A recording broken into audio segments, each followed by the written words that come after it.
couloirs, les regards qui blessent, des mots qui tombent comme une pluie qui oppresse.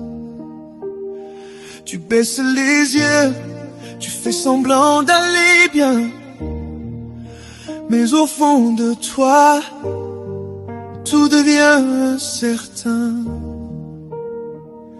Tu gardes où tu dis rien, mais t'es pas invisible, même s'ils te font taire.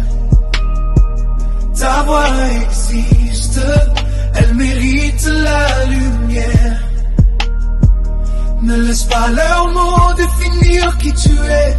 T'es bien plus fort et que tout ce qu'ils disaient. Les rires derrière, les messages le soir.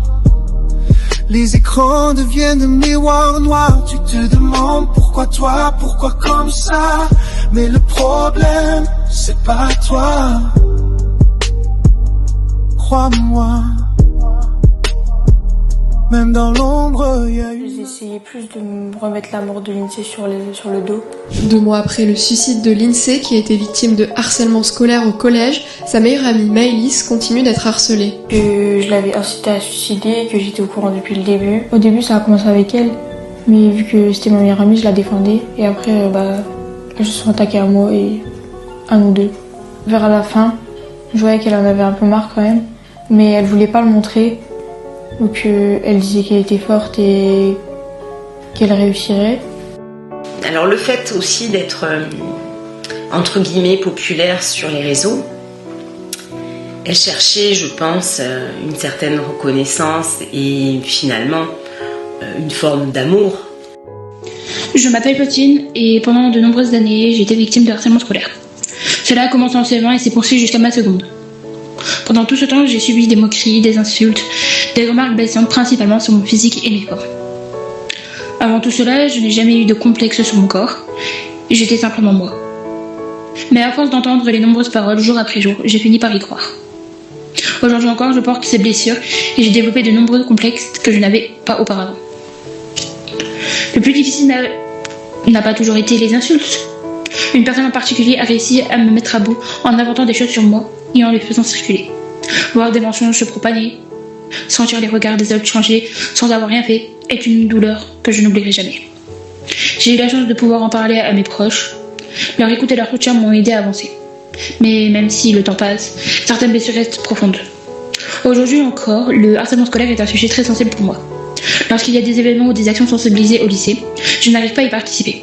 Ce n'est pas parce que je ne trouve pas cette cause importante, bien au contraire. C'est simplement parce que tout cela est encore à fleur de peau. Revivre ces souvenirs est extrêmement difficile. Si je partage aujourd'hui mon histoire, c'est pour dire que toutes les personnes qui vivent ou ont vécu du harcèlement, qu'elles ne sont pas seules. Le harcèlement laisse des traces invisibles, parfois longtemps, après la fin des faits. Personne ne devrait avoir à subir des moqueries, des humiliations ou des mensonges. J'espère qu'elle en raconte mon parcours. Cela permettra de faire comprendre que les mots blessent profondément et que chacun peut agir pour mettre fin au harcèlement. Une simple parole soutient peut parfois tout changer. Je faisais 1m76 quand j'avais 11 ans.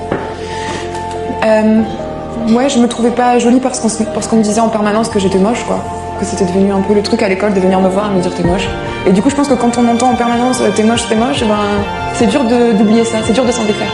Mais tout ça s'est fini très positivement parce que dans la solitude qui m'était imposée, en fait, j'ai trouvé une sorte de terreau créatif et je me suis mise à écrire et à lire et à dessiner. Et en fait, j'aurais pas été la même personne aujourd'hui si j'avais pas été mise à l'écart. T'es pas invisible, même s'ils te font taire. Ta voix existe, elle mérite la lumière. Ne laisse pas leurs mots définir qui tu es. T'es bien plus fort que tout ce qu'ils disaient. Oh, oh. T'es pas invisible, t'es une étoile entière. T'es déjà assez, t'es déjà parfait.